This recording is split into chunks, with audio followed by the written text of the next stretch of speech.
Assalamualaikum warahmatullahi wabarakatuh. Kami dari kelompok 2, mata kuliah Tata Tulis Ilmiah, Program Studi Teknik Elektro Fakultas Teknik Universitas Syiah akan mempresentasikan hasil tugas kelompok kami dengan judul Pembelian Online dengan Sistem E-commerce pada Sebuah Marketplace.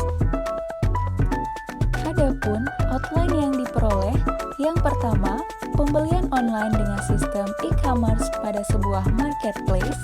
Yang kedua, keuntungan pembelian online dan belanja online. Yang ketiga, kelemahan belanja online.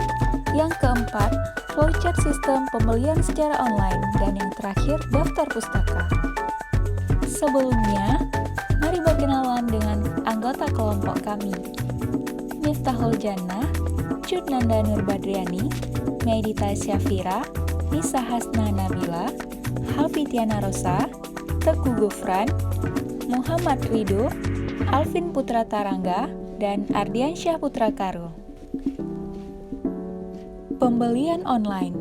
Berbicara mengenai pembelian secara online, yaitu merupakan kegiatan yang dilakukan lewat media internet bagi penjual dan pembeli untuk bertemu dan melakukan transaksi jual maupun beli, baik dalam jumlah kecil atau partai eceran maupun besar yaitu partai grosir.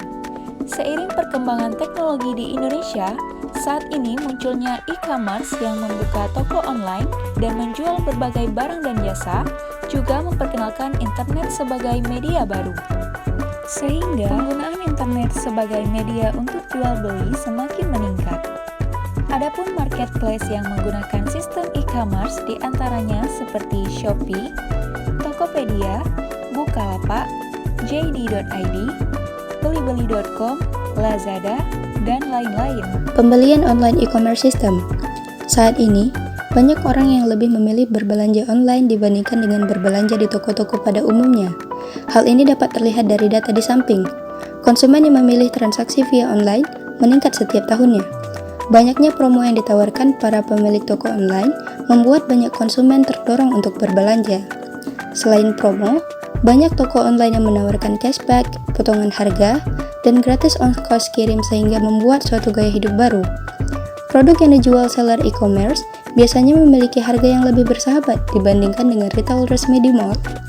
Di e-commerce itu pula, ada banyak merchant dari berbagai kota di Indonesia yang menjual beragam kebutuhan kita, mulai dari baju, gadget, makanan, dan kebutuhan rumah tangga lainnya. Berdasarkan contoh grafik di samping, setiap tahunnya transaksi e-commerce di Indonesia mengalami peningkatan yang cukup signifikan, dengan banyaknya tawaran-tawaran menarik dan keuntungan yang didapat ketika berbelanja, menjadikan sistem jual beli berbasis internet kini kian diminati masyarakat.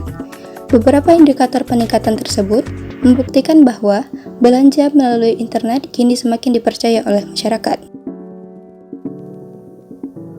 Keuntungan dari belanja online yang pertama yaitu menghemat waktu. Karena proses dilakukan secara online, maka waktu yang digunakan dapat lebih singkat. Yang kedua yaitu menghemat biaya.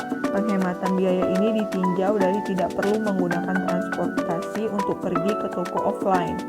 Terkadang situs-situs online memiliki harga yang relatif lebih murah dibandingkan dengan harga jual di daerah kita atau harga yang dijual di toko offline. Yang ketiga yaitu efisien. Efisien di sini diukur dari tidak perlunya mengantri di kasir, tidak perlu membawa barang-barang belanjaan karena dilakukan secara online, sehingga barang akan langsung diantar ke rumah si pembeli. Yang keempat ada lintas batas. Lintas batas di sini pembelian online tidak mengenal batasan waktu dan tempat, sehingga kita bisa kapanpun melakukan pembelanjaan via online. Termasuk apabila kita sedang di luar negeri, kita tetap bisa melakukan belanja online. Selain memiliki kelebihan, belanja online juga memiliki beberapa kelemahan. Yang pertama, kualitas barang yang diinginkan kadang-kadang berbeda kualitasnya dengan yang tercantum di website. Yang kedua, rentan aksi penipuan di mana banyak kasus ketika pembeli telah mengirim sejumlah uang yang disepakati, barang yang dibeli tidak dikirim. Yang ketiga, rentan rusak atau pecah karena media pengiriman adalah pos. Keempat, rentan aksi pembobolan rekening karena pembayaran dilakukan melalui internet. 5. Marak aksi spamming. Karena setelah pembeli melakukan registrasi, penjual cenderung selalu mengirimkan katalog online melalui email pembeli, dan hal ini cukup mengganggu privasi. Selanjutnya, floor chart pembelian online e-commerce system. Yang pertama, lakukan riset reputasi toko online. Saat ini sudah banyak situs atau toko-toko online yang beredar masyarakat, sehingga terkadang membuat konsumen bingung untuk memilih tepat yang mana yang lebih murah. Namun, belanja online tidak hanya melihat harga yang serba murah, tetapi penting juga untuk mengetahui reputasi dari toko online tersebut. Yang kedua, lihat kebijakan situs terhadap data pribadi konsumen. Periksa kebijakan privasi situs penyedia situs web. Jangan ada poin yang menyebutkan bahwa situs tersebut dapat memberikan data pribadi ke pihak lain. Jangan lupa membaca kebijakan pengembalian dana dan barang jika nanti mendapatkan barang yang cacat atau tidak lengkap. Yang ketiga, cek rating seller dan produknya. Jangan mudah tergiur dengan harga murah. Rating yang tinggi menunjukkan mereka adalah penjual yang terpercaya dan produknya banyak dibeli oleh konsumen. Perhatikan review yang sudah diberikan oleh konsumen untuk merchant yang juga ada produknya. Review dari pelanggannya sangat bermanfaat untuk membantu barang yang dijualnya bagus atau tidak sesuai dengan foto yang diberikan. Seperti contohnya Lazada yang dapat melihat rating beserta review seller. Selanjutnya adalah bandingkan harga. Sebelum membeli sebuah produk, ada baiknya untuk mengecek kembali harga yang di online lebih murah atau lebih mahal dibanding jika membeli langsung di toko offline. Setelah mengecek kembali harga, baca dan cek deskripsi produk. Jangan lupa baca petunjuk dan deskripsi produk.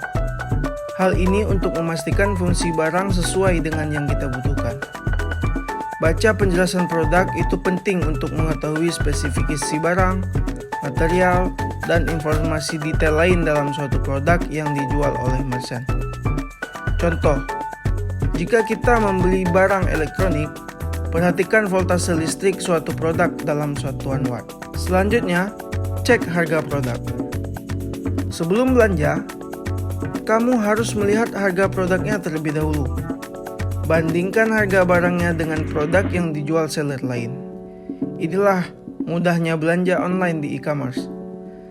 Kamu tak perlu bertanya ke penjualnya karena harga sudah tercantum di laman produk. Membandingkan harga cukup berguna karena bisa menyesuaikan budget yang kamu punya. Dalam berbelanja online, jangan terburu-buru karena harganya yang murah. Biasanya, tawaran produk dengan harga murah datang dari email. Hal ini biasanya adalah pekerjaan spammer. Spammer biasanya mengirim email yang terlihat seperti dari perusahaan baik-baik. Sebaiknya, kunjungi situs online dari perusahaan dan langsung belanja di situs tersebut. Selanjutnya, jika ingin membeli barang, ceklah ketersediaan barang terlebih dahulu. Apabila barang tersedia, maka beli, apabila tidak, maka selesai. Selanjutnya, informasi pengiriman.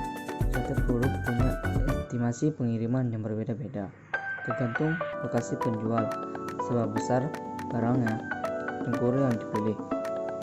Durasinya bisa 3 hari, 7 hari, atau bahkan mungkin sekitar 20 hari.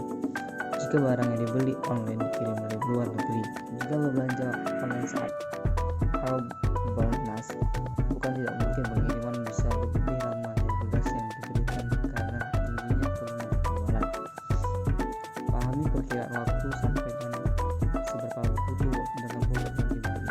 Informasi pengiriman adalah kita harus mengaitkan alamat kita. Di dalam alamat kita harus mengaitkan alamat yang benar-benar tepat sehingga pengiriman dapat lebih cepat sampai di tangan konsumen. Selanjutnya, cek garansi produk. Hal yang patut diperhatikan sebelum belanja online adalah garansi, terutama produk jenis peralatan elektronik yang harganya jelas lebih tinggi. Dengan membaca informasi garansinya, dapat memahami cara klaim kerusakan dan syarat yang dibutuhkan. Jika seller yang akan memberikan kepastian dari sisi keaslian dan garansi produk, dapat memilih para pemegang merek atau toko besar yang membuka akun resmi dengan tanda asmal akun resmi di Rasmal dipastikan menjual produk asli aliansi non-KW. Selanjutnya, periksa kembali harga total. Sebelum masuk ke proses pembayaran, perhatikan total biaya yang dikenakan. Biaya tambahan seperti ongkos kirim tidak boleh terlupakan dari pembeli. Jika total harga sedikit membengkak karena biaya pengiriman ekspres, itu adalah hal yang wajar, karena ekspres menjamin produk cepat sampai di rumah. E-commerce ini semakin banyak memberikan gratis ongkir ke pengguna. Ada juga potongan harga atau diskon besar yang tersebar di beragam kategori produk. Periksa kembali harga produk yang kamu beli, ongkos kirim, dan potongan harga atau cashback yang didapatkan. Kemudian, bandingkan harganya dengan situs yang lain. Selanjutnya, pertimbangkan cara pembayaran. Dalam melakukan transaksi, biasanya situs belanja online memiliki 4 opsi pembayaran. Di antaranya, untuk opsi yang pertama, bayar lewat rekening penampungan sementara. Cara aman yang dilakukan saat transaksi online adalah dengan menggunakan rekening bersama atau rekening penampungan sementara. Saat ini situs-situs belanja online melakukan hal ini dalam sistem pembayaran yang transferkan uang kepada pihak penengah dan kemudian penjual akan mengirimkan barang. Jika barang tersebut sudah sampai ke tangan pembeli, kemudian pihak penengah akan memproseskan uang kepada pihak penjual. Namun bila barang yang dibeli tidak terkirim, maka uang tersebut akan dikembalikan lagi pada pembeli. Cara ini memang terbilang nyaman dan aman dalam transaksi online. Untuk opsi yang kedua, pilih metode COD.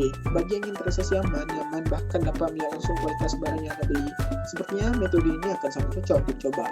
Sistem pembayaran COD atau cash on delivery merupakan sistem di mana pembayaran akan dilakukan ketika telah menerima barang dari kurir pengiriman. Sehingga saat barang sampai, maka pembeli akan membayarnya di tempat. Cara ini terbilang aman sehingga pembeli baru benar-benar membayarnya barang ketika sudah sampai dengan aman di tangan. Untuk opsi yang ketiga, gunakan layanan internet banking di rumah. Saat ini berbelanja via online memang menjadi pilihan bagi banyak orang. Mudah dan nyaman menjadi salah satu keunggulan dari berbelanja online. Pembeli cukup mentransferkan sejumlah uang dan kemudian mendapatkan barang yang diinginkan. Apalagi dengan adanya fitur internet banking, membuat pembeli bahkan hanya perlu melakukan dari rumah. Namun, sebaiknya lakukan transaksi internet banking dengan menggunakan komputer pribadi atau komputer rumah. Jika melakukannya di komputer kantor atau komputer umum lainnya, maka bisa menimbulkan risiko penyalahgunaan dari pihak-pihak yang tidak bertanggung jawab. Pastikan pula jika komputer Anda ataupun gadget yang digunakan sudah dilengkapi antivirus, sehingga risiko pencurian password dapat terhindar. Untuk opsi yang terakhir, transfer lewat ATM bank terdekat. Pakai kartu kredit, bayar di minimarket, Alfamart, atau Indomaret, atau bahkan melalui aplikasi mobile bank. Khusus Lazada, mereka menyediakan beragam pilihan pembayaran. Selain yang disebutkan di atas, mereka juga bermitra dengan Kredivo atau Dana. Setelah pembayaran dilakukan, simpan bukti transaksi dan jangan langsung dibuang. Bukti tersebut termasuk deskripsi produk, harga, dan kwitansi digital. Setelah itu, ketika barang telah sampai dan diterima, jangan lupa cek kembali barang tersebut apakah sesuai dengan pemesanan atau ada kecacatan pada barang tersebut agar langsung bisa diajukan ke penjual dan dapat ditukar atau pengembalian dana. Terakhir, bersihkan data change PC. Setelah digunakan untuk berbelanja online, sebaiknya bersihkan semua data yang telah diinput. Pesan dari kami, waspada penipuan, jadilah pembeli yang cerdas. Berikut daftar pustaka yang kami gunakan. Apologize us and thank you for watching.